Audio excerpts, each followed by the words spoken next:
Good morning friends, welcome to my channel नो की मोहब्बत। और आप देख रहे हैं कुछ मोहब्बत है सीबी सीज़न 2। लास्ट पार्ट में हमने देखा था कि जहाँ पर जो माया रहती है वो जेसिका के साथ बैठ के उसे सब कुछ बता रही रहती है। कि ये बताती है कि कैसे उसका और अक्षय का रिलेशन था, जिस रिलेशन के बारे में वो उसे बहुत प्यार से और डिटेल में बता रही रहती है। नव्या जो रिया के साथ बैठ के ये बता रही रहती कि कैसे उसे अपना फ्लैशबैक और अपना पास्ट याद आ गया, जो बहुत ज़्यादा पेनफुल था। यहाँ पर जो नंदिता रहती है वो अमृता को भी संभालने की कोशिश करती है और सब कहीं ना कहीं एक दूसरे को संभाल रहे थे। अब उसके आगे जेसिका जेसिका माया की तरफ देखते हुए कहती है, तुम ठीक हो?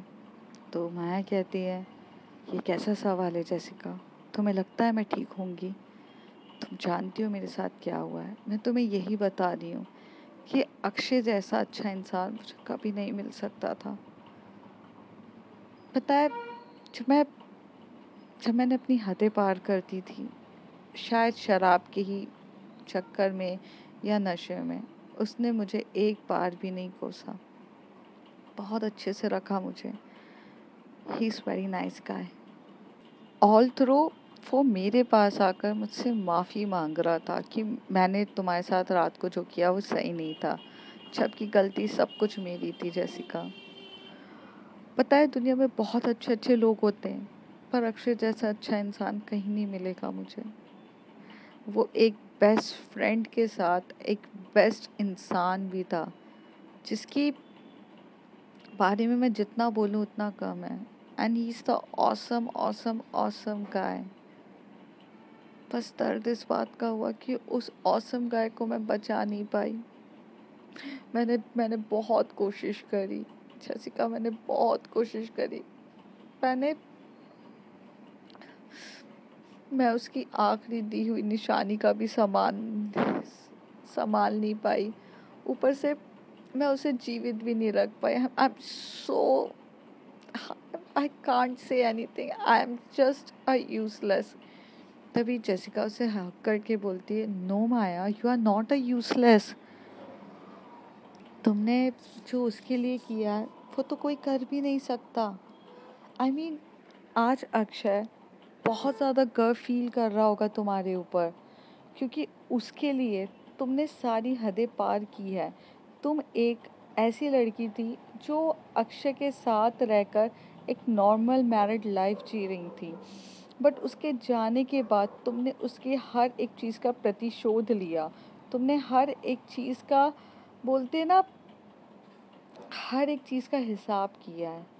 You Revenge is not good, but you take a revenge not only for him but for the country's sake also. तो तुम्हारे जैसी स्ट्रॉन्ग गर्ल कौन हो सकती है? और आज अगर तुमसे जितना हो सकता था तुमने सब चीज़ की, और इससे ज़्यादा क्या है? आज अक्षय भले यहाँ नहीं है, बट जब वो अक्षय तुम्हें ऊपर से देख रहा होगा तो वो यही सोच रहा होगा कि तुमने जो उसके लिए किया है ना, वो कोई भी नहीं कर सकता।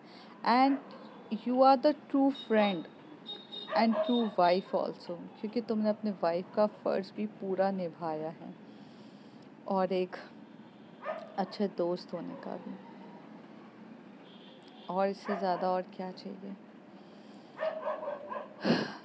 माया बोलती है, जेसिका ये सब चीज़ें सुनने में काफ़ी अच्छी लगती है, बट रियलिटी ये है कि ये सब करने के बाद भी मैं अक्षय को नहीं बचा पाई। मैं नहीं बचा पाई यार उसको। तभी जेसिका उसको एकदम से टाइटली पकड़ती है, उसके शोल्डर को, और अपनी पास खींच के बोलती, होश में आओ माया। मृत्यु और जीवन देना तुम्हारे हाथ में नहीं है। ना तुमने पैदा किया है और ना तुम किसी को मार सकती हो। ये सब खुदा करता है।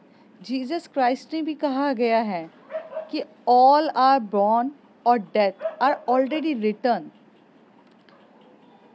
जन्म और मृत्यु पहले से ही रिटर्न होती है। जब उसका जन्म होता है ना, उसके मरने की डेट उसी समय फिक्स हो चुकी रहती है। कोई 2 दिन जीता है, कोई 1 हफ्ते जीता है, कोई सालों जी जाता है और कुछ कुछ ही सालों में चले जाता है।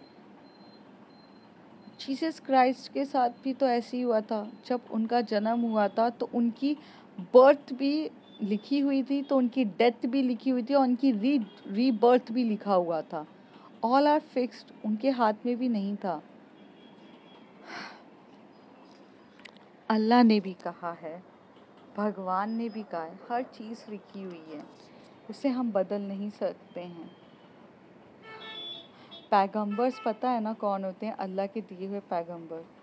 वो भी हमेशा से यही कहते हैं कि खुदा पहले से ही सब कुछ डिसाइड करके रखता है, वो नहीं बदल सकते। अरे गीता में तो पहले से ही लिखा हुआ है कि जन्म और मृत्यु की डेट ऑलरेडी फिक्स रहती है। तुम सिर्फ अच्छे कर्मों से वो वक्त अच्छा कर सकते हो, या फिर हद से ज़्यादा अगर अच्छे कर्म हुए तो 1 या 2 साल एक्सटेंड हो सकता है, फ्यू ईयर्स एक्सटेंड हो सकते हैं, पर जो इंसान की मृत्यु लिखी है वो लिखी ही रहेगी। कब तक बचा पाओगी? अक्षय को जाना था, वो गया, उसे सही समय पर जब जाना था वो चला गया, और तुमने उसकी मृत्यु को एक्सटेंड किया है। आज से 5 साल पहले ही उसकी मौत हो जाती, बट तुम्हारा प्यार, तुम्हारे अच्छे कर्म से लेके तुमने उसकी 5 साल की ज़िंदगी को एक्सटेंड कर दिया है माया। पर तुम उसे अमर तो नहीं कर सकती हो ना, ये बात तुम कब समझोगी? यही बात बताना चाहती हूँ, कब समझोगी? माया बोलती, समझने के लिए कुछ बचा ही नहीं है। अक्षय अक्षय को खो दिया है मैंने, मैं नहीं रह पाती हूँ अक्षय के बिना।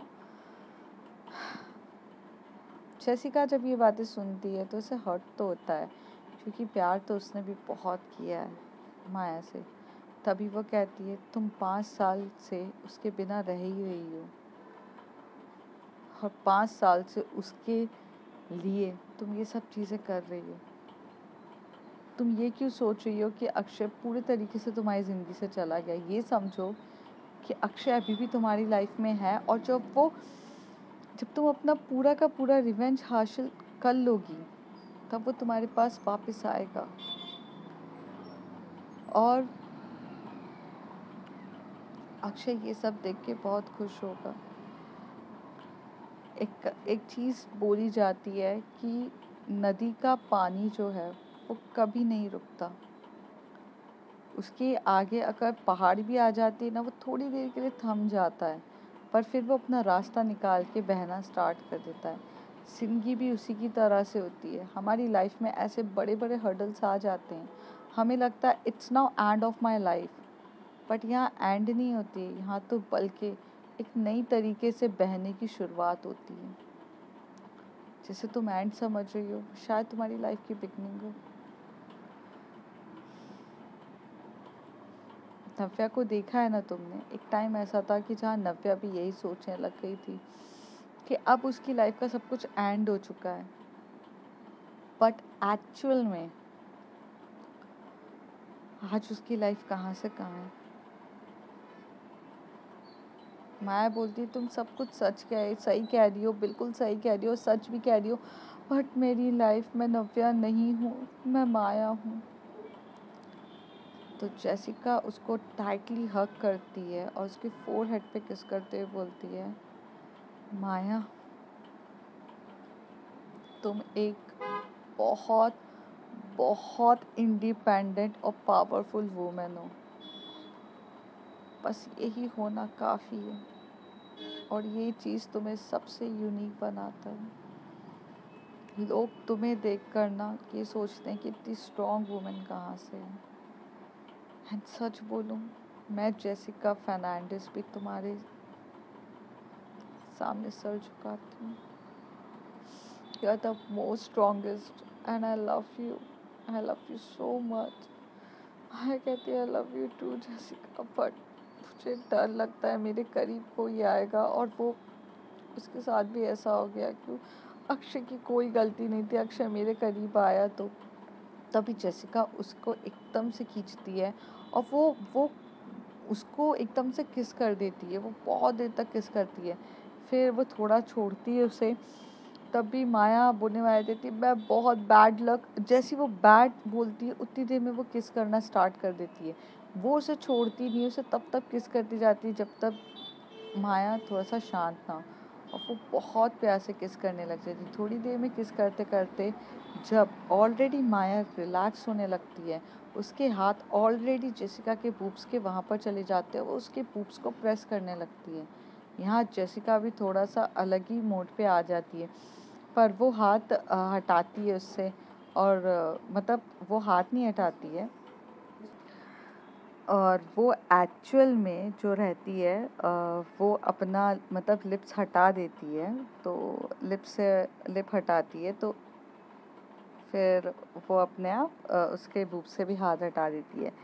जेसिका थोड़ा दूर होती है और माया उसकी तरफ देखने लगती है, और जेसिका भी उसकी तरफ देखने लगती है और धीरे से बोलती है आई एम सॉरी, मैं तुम्हें ऐसे किस करना नहीं चाहती थी, बट माया मैं तुम्हें यही बताना चाहती हूँ कि you are the very good person, और तुम्हारी कोई भी गलती नहीं है इन सब चीज़ों में। ये सब तो लोगों की जेलसी, एनिमीज़ की वजह से हुआ है, और कुछ लोगों की सज़ा तुम खुद को मत दो, और ये मत सोचो कि तुम बैड लक हो। तुम बहुत गुड लक हो। तुम जब से मेरी लाइफ में आई हो, मेरी लाइफ क्या थी और क्या हो गई है। तो माया कहती है वही तो बोल रही हूँ, क्या थी और क्या हो गई है। तुम्हारी लाइफ भी ट्रबल हो गई है। उस दिन पता है जब तुम्हें सर पे इन सब पे चोट लगी थी ना, मेरी जान चली गई थी। मैं नहीं चाहती थी अक्षय के साथ जो हुआ वो तुम्हारे साथ भी हो। तो जेसिका उसके पास आती है, उसे हक करती है और उसे बोलती है लिसन, मेरी किस्मत में जो होना है वो होकर रहेगा, उसे तुम नहीं रोक सकती हो। लेकिन किस्मत के बारे में सोचकर या हर पल को सोचकर हम सिर्फ आज का वक्त ख़राब कर रहे हैं। ठीक है, तो बी स्ट्रॉन्ग एंड डू। और ऐसे बोलकर वो माया को अपनी गोदी में उठाती है और बहुत प्यार से गोदी में उठाकर उसे लेकर जा रही रहती है बेडरूम की तरफ। क्योंकि ये लोग क्या होता है कि ये लोग ना बालकनी में बैठ के ये सारी बातें कर रहे रहते हैं। फिर वो उसे बहुत अच्छे से गोदी में उठाकर लेके जाती है, बेड पे रखती है, आजू बाजू तकिया लगाती है और उसे कंबल उड़ाती है और उसके फोरहेड पे किस करती है। और वहाँ पर जो एक मतलब जो मेडिसिन्स होती है जो डॉक्टर ने बोली रहती है कि अगर उसको कुछ ज़्यादा फीवर जैसा लगे या कुछ हो तो दे देना, तो वो उसको सब चीज़ दे देती है। और ये खिलाकर वो थोड़ा सा सोने जैसा मूड हो जाता है और वो सोने लगती है। माया एकदम से हाथ पकड़ती है जेसिका का और बोलती कि कहीं मत जाओ, प्लीज़ यहीं पर मेरे साथ रह लो। जेसिका बोलती है पापा मैं कहीं नहीं जा रही हूँ, बस मैं थोड़ा सा बाहर से बॉटल लेने जा रही हूँ पानी के लिए। देखो बॉटल ख़त्म हो गई है और रात को हमें प्यास लगेगी। तो कहती है कि प्लीज़ मत जाओ। तो जेसिका को भी समझ में आता है कि माया बहुत वर्नेबल सिचुएशन में, उसने अपने किसी को खोया रहता है और ये खोने का डर और दर्द बहुत बड़ा होता है। वो आराम से उसके बाजू में जाकर बैठ जाती है और उसे टाइटली हग करती है और अपने ऊपर हग करके वो सो रही रहती है। माया बहुत प्यार से जेसिका को पूरा होल्ड करती है, एकदम टाइटली वाला होल्ड करके सो रही रहती है। दूसरी तरफ जो नव्या रहती है वो भी रिया के एकदम क्लोज होकर आराम से सो रही रहती है। और जो रिया रहती है उसे तो इतना प्यार आ रहा रहता है कि नव्या पे तो पूछो मत। फिर वो धीरे से उठती है, तभी नव्या की आंखें एकदम से खुल जाती है और नव्या बोलती है ओ सॉरी, मैं तुम्हारे ऊपर ही कुछ ज़्यादा सो गई। तो रिया बोलती है ऐसा कुछ नहीं है, मैं तो तुम्हें उठाकर बेडरूम में बेड की तरफ लेकर जाकर सुलाना चाह रही थी बट तुम उठ गई। तो नव्या हंस के बोलती है तुम मुझे नहीं उठा सकती हो, मेरा वेट ज़्यादा है तुमसे। तो वो कहती क्यों, आप दुबली पतली से तो हो, मैं आपको उठा सकती हूँ। रिया बोलती है। तभी नव्या बोलती है मेरा बोन्स वेट ज़्यादा है और मैं काफ़ी ज़्यादा स्ट्रॉन्ग हूँ, तो मुझे नहीं उठा पाओगी। ट्राई करना चाहो तो कर सकती हो। रिया बोलती है हाँ मैं ट्राई करना चाहूँगी। तो रिया क्या करती है एकदम से नव्या को उठाने की बहुत कोशिश करती है, नहीं उठा पाती। फिर वो थोड़ा सा उठाती है और एकदम से चाहती है आउच आउच। तो नव्या बोलती उतारूँ मुझे? फिर नव्या बोलती क्या हो गया? तो कहती बेबी बैक बैक पे थोड़ा सा पेन होने लग गया। नव्या हंसते हुए बोलती कि कहा था ना तुम स्ट्रांग नहीं हो, पर तुम कोशिश करे बिना मानोगी नहीं ना। अ, लगता है बैक लचक गई है, चलो। फिर वो उठाती है रिया को और बेडरूम पे लाती है और उसको पेट के बल लेटाती है और उसकी जो बैक रहती है वहाँ पर वो थोड़ा सा एकदम से अपने दोनों हाथ से चटकाती है और एकदम एल्बोस को थोड़ा सा चटकाती है, कमर को थोड़ा चटकाती है, थोड़ा सा हिप्स को चटकाती है और साथ ही साथ जो लेग्स होते हैं उन सबको चटकाती है। तो थोड़ा कई हद तक जो अकड़पन रहती है वो हट जाती है। फिर वो बोलती है कि तुम्हें थोड़ा पे हुआ, तुम्हारा हो रहा है? तो कहती है कि हाँ बेबी, लेकिन नव्वी अभी भी थोड़ा पेन है। तो कहती है बेबी पेन तो रहेगा ना, अब आप कारनामे ही ऐसे करोगी तो होगा ही। एक मिनट रुको। तो फिर वो वहाँ से जाती है और बहुत प्यार से ऑइलमेंट्स लेके उसको पूरे ऑइलमेंट उसके बैक पे, उसकी कमर में काफ़ी प्यार से उसके ऑइलमेंट्स लगा रही रहती है। तभी जो रिया रहती है उसे इतने प्यार से कोई टच कर रहा रहता है और जो रिया रहती है उसने वैसे भी क्रॉप टॉप पहना रहता है, लेकिन थोड़ा और ऊपर तक ऑइलमेंट्स लगाने के लिए जो नव्या रहती है उसके उसके टॉप को थोड़ा ऊपर कर रही रहती है। तो वो थोड़ा और ऊपर करती है और ऑइलमेंट्स लगा रही रहती है। फिर जो उसकी ब्रा रहती है वो भी दिख रही रहती है। तो नव्या बोलती है कि मुझे ये उतारना पड़ेगा ताकि ऑइलमेंट्स पूरे अच्छे से लग जाएं और तुम्हारा ऊपर पेन ना जा पाए, ऊपर से पेन नीचे की तरफ आ जाए। तो रिया बोलती है ठीक है। तो वो उसके ब्रा के हुक्स ओपन करती है और बहुत प्यार से ऑर्नामेंट्स हर जगह लगा रही रहती है। तभी जो रिया रहती है वो थोड़ी सी मस्तीखोर रहती है। वो एकदम से नव्या को कह देती है बेबी मेरी नेक भी थोड़ा पेन कर रही है, please give me the massage. तो नव्या बोलती है ओके फ़ाइन, मैं दे देती हूँ। तो वो बोलती है लेकिन उसके लिए तुम्हें क्लॉथ्स रिमूव करने पड़ेंगे। तो कहती है या श्योर। तो जैसी ये बात नव्या सुनती है वो स्माइल करने लगती है। फिर वो धीरे से उसके क्लॉथ्स रिमूव करती है और धीरे धीरे उसके पूरे ऑइलमेंट्स लगा रही रहती है। वो उसके नेक पे भी सर्वाइकल पेन भी रहता है कहीं ना कहीं रिया को, तो वो सर्वाइकल पेन से वहाँ से उसका पूरा बैक पे बहुत मसाज रहती है। रिया को तो उसकी मसाज इतनी प्यारी लग रही रहती है कि उसे इतना आनंद आने लगता है। फिर वो थोड़ा हिप के वहाँ पे जाती है, तभी एकदम से रिया कहती है हिप भी पेन कर रहे हैं। तो नव्या बोलते हिप्स क्यों पेन कर रहे हैं? तो वो कहती है कि अरे वो बच्चों को संभालते संभालते एक ही जगह बैठ बैठ के भी मेरे हिप्स भी पेन करने लगते हैं, आप हिप पे भी मसाज कर दीजिए ना। तो नव्या बोलती है ओके, कोई प्रॉब्लम नहीं है, पर उसके लिए तुम्हें अपना पैंट रिमूव करना पड़ेगा। तो कहती हाँ कर दो। तो नव्या धीरे से उसके पूरे पैंट्स रिमूव करती है और फिर उसके ऑइलमेंट्स फिर वहाँ से भी लगाने लगती है। धीरे धीरे वो बहुत प्यार से मसाज कर रही थी। अब ऑइलमेंट्स कम और उसके खुद के हाथ के प्रेशर से आराम से मसाज वो ज़्यादा अच्छे से करने लगती है और बहुत बहुत एकदम जो पॉइंट्स होते हैं ना, जो एक्यूपंक्चर वाले पॉइंट्स होते हैं उस पर भी नव्या बहुत अच्छे से करती है। धीरे धीरे उसे काफ़ी रिलैक्स मिलने लगता है। फिर वो एकदम से टर्न हो जाती है और टर्न हो जाती है और लगभग अब वो न्यूडी रहती है। तो एकदम से नव्या ऐसे देखने लगती है। तो वो कहती है कि क्या हुआ, ऐसे देख रही हो जैसे कि फ़र्स्ट टाइम देख रही हो, तुमने तो मुझे पहले कभी देखा नहीं है। तो नव्या कहती है कि तुम्हारे इरादे मुझे नेक नहीं लग रहे हैं। तो एकदम से वो नव्या को कॉलर से खींचती है और कहती है वाइफ के इरादे कभी भी नेक होने भी नहीं चाहिए, और अगर नेक होंगे तो वो फिर सिस्टर कहलाएंगे ना, और मैं तुम्हें अपना सिस्टर नहीं बनाना चाहती हूँ, माय वाइफी। और ऐसे करके वो उसके लिप पे बहुत जम के किस करना स्टार्ट कर देती है। जो नव्या भी रहती है वो आउट ऑफ कंट्रोल होती है और वो उसे बहुत ज़्यादा जम के किस करने लगती है। नव्या बहुत हो रही रहती, फिर नव्या के भी जो हाथ रहते हैं वो रिया की बॉडी पे चलने लग जाते, तो रिया उसे पूरे तरीके से अपनी बॉडी के ऊपर ले आती है। जैसे ही वो उसे अपनी पूरी तरीके से अपनी बॉडी के ऊपर लेकर आकर एकदम चढ़ा देती है, तब नव्या थोड़ा सा ऊपर होती है, किस मतलब छोड़ती है और देखकर उसकी तरफ देख रही रहती है। जो रिया रहती है वो बहुत वाइल्ड रहती है। वो एकदम से नव्या का हेड को नीचे करती है अपने बूब्स की तरफ और इशारों में कहती है कि नाउ डू इट। तो जिसमें नव्या के पास कोई ऑप्शन नहीं रहता है, तो नव्या धीरे से उसके बूब्स को सक करना स्टार्ट कर देती है और वो बहुत बहुत प्यार से कर रही रहती है। धीरे धीरे यहाँ पर जो रिया रहती है वो भी मदहोश होने लगती है। अपने जो हाथ रहते हैं वो पूरे इधर उधर मार रही रहती है और वो सिर्फ एक ही चीज़ चलाई थी, नव्या प्लीज़ डू इट फास्ट।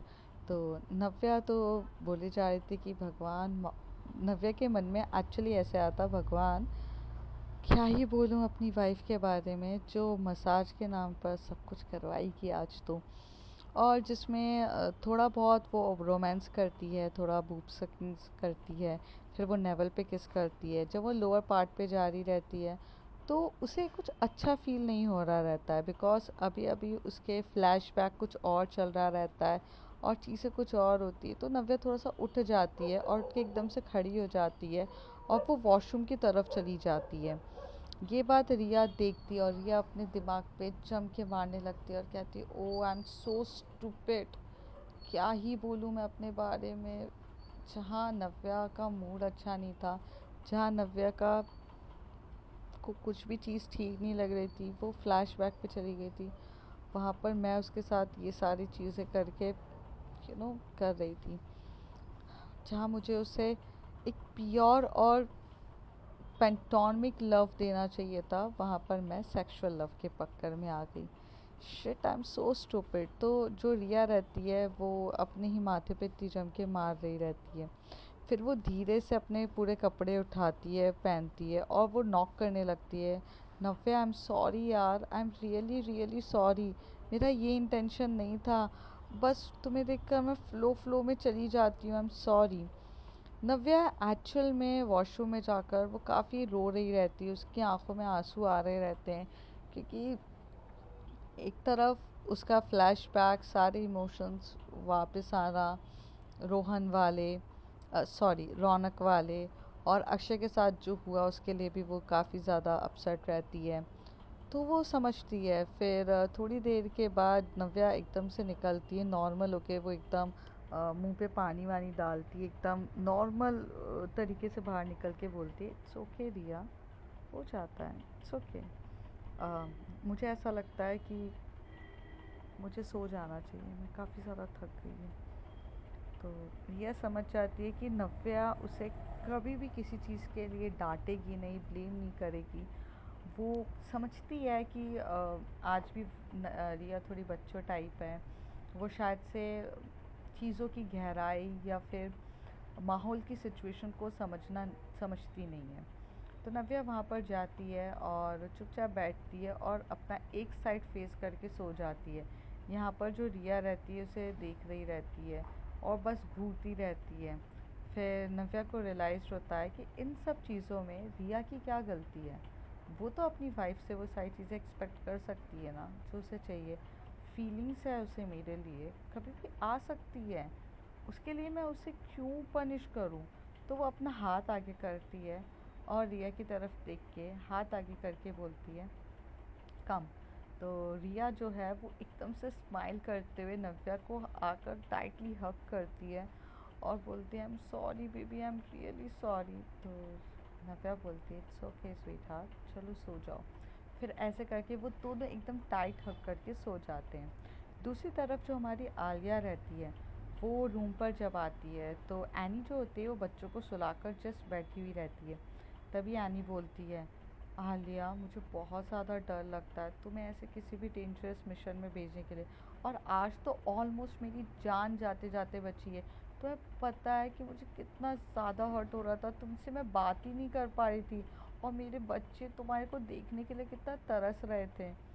तभी जो आलिया रहती है वो कहती है, एनी आज सच बोलूँ ना, आज मुझे भी पहली बार बहुत डर लगा। तो वो कहती है क्यों। तो वो उसे सारी सिचुएशन बताती है कि कैसे अली पागल हो गया था, उससे शादी करना चाहता है। तो ये दो मतलब एनी जो रहती है वो इतना ज़्यादा घबरा जाती है कि वो आलिया को एकदम हक करके बोलती है, तुम अगली बार से कोई मिशन में नहीं जाओगी, मैं नव्या को कह दूँगी कि मेरी बीवी को ऐसे कोई भी डेंजरस मिशन में ना भेजे। तभी आलिया कहती है कि बेबी, मैं बहुत स्ट्रॉन्ग हूँ और मैं हर चीज़ को फेस कर सकती हूँ और नव्या की भी गलती नहीं है। एक्चुअली हैकिंग मुझे आती थी, इसलिए उसने वो चीज़ का करी। बट कभी कभार ऐसा होता है ना कि मिशन में कभी मुझे जाना पड़ेगा तो कभी उसे जाना पड़ेगा, और नव्या के होते हुए मुझे कुछ नहीं हो सकता है। तो यहाँ पर जो एनी बोलती है, ऐसे मत बोला करो, पिछली बार भी यही लाइंस किसी ने कही थी और नव्या के होते हुए वो इंसान मुझसे कोसों दूर चला गया, इसलिए मुझे डर लगता है। तभी एनी समझ जाती है कि वो तभी आलिया समझ जाती है कि एनी रौनक के बारे में बात कर रही है, तो उसके फोरहेड पे किस करके बोलती है, आई कैन अंडरस्टैंड, बट उन दिनों रौनक ने कभी नव्या को कुछ बताया ही नहीं था। पर अगर नव्या उस समय उस जगह होती तो वह नहीं होने देती, वो रौनक को रोक देती। तो कहती, जो भी है मुझे नहीं जानना पास्ट के बारे में, मैं प्रेजेंट जानती हूँ और प्रेजेंट में सिर्फ इतना जानती हूँ कि एट प्रेजेंट मैं तुम्हें खोना नहीं चाहती हूँ। तो जो एनी रहती है वो एकदम से आके आलिया को लिप पे किस करने लग जाती है। जो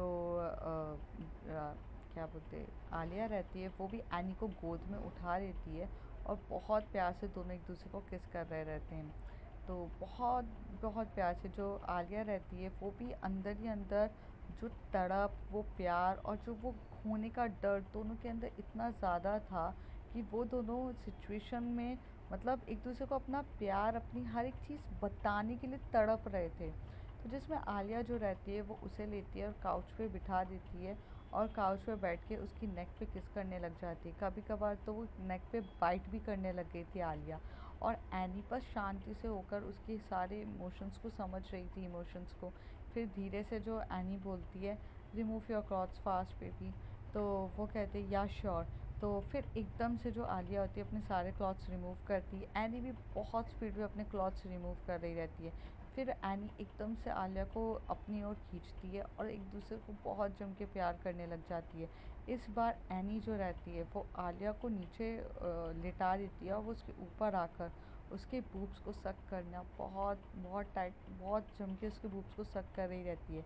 और उसने जो आलिया के ओपन दी लेग्स कर दिए रहते हैं, और लेग्स को ओपन करने के बाद वो धीरे धीरे उसके लेग के वहाँ पर भी उसे रब कर रही रहती है। आलिया की तो अब जैसे जान ही जा रही थी। आलिया भी बहुत ज़्यादा एक्साइटेड, पूरा ओवरफ्लो उसकी हर एक चीज़ होने लग गई थी। फिर वो जो थोड़ा सा नीचे आती है और जो आलिया के नेवल पे किस करती है, और उसके जो हाथ रहते हैं वो लोअर पार्ट्स में ही पूरी हरकतें करने लगती है।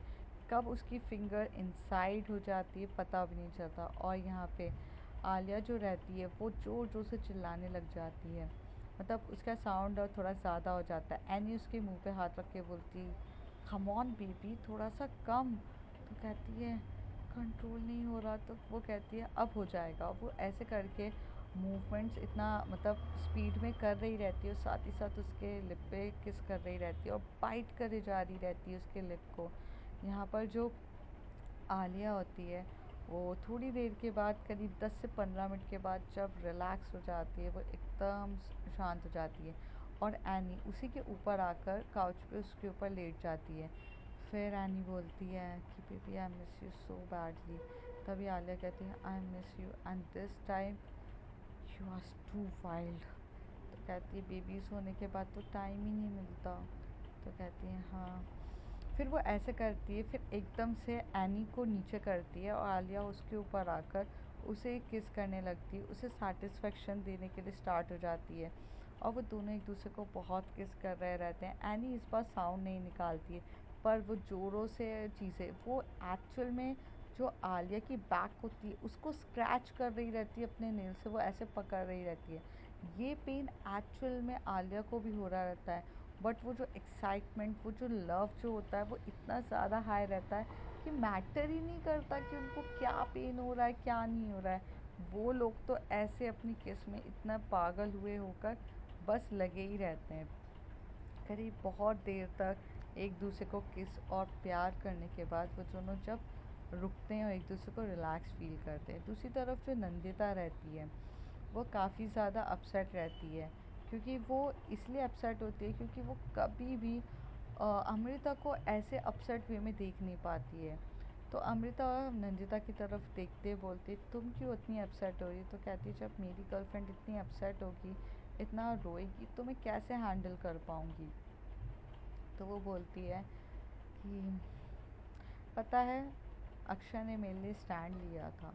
तो वो कहती है, कैसा स्टैंड लिया था बेबी? तो वो उसे बताती है कि जब उसके घर वालों ने मुझे किसी लड़की के साथ किस करते हुए देख लिया था, तब अक्षय ने सबके सामने खड़े होकर ये बोला था, आंटी, अगर उसे लड़कियां पसंद है तो क्या प्रॉब्लम है, मैं उसे अपनी बहन मानता हूँ और मैं उसके लिए एक अच्छी लड़की ढूंढ के दूंगा। तो Akshay was always supportive towards me. तो तभी नंदिता एक सवाल पूछ लेती है, तो तुम्हारा और कभी माया का एक दूसरे के साथ वैसा वाला रिलेशन नहीं हुआ? Never be attracted towards Maya?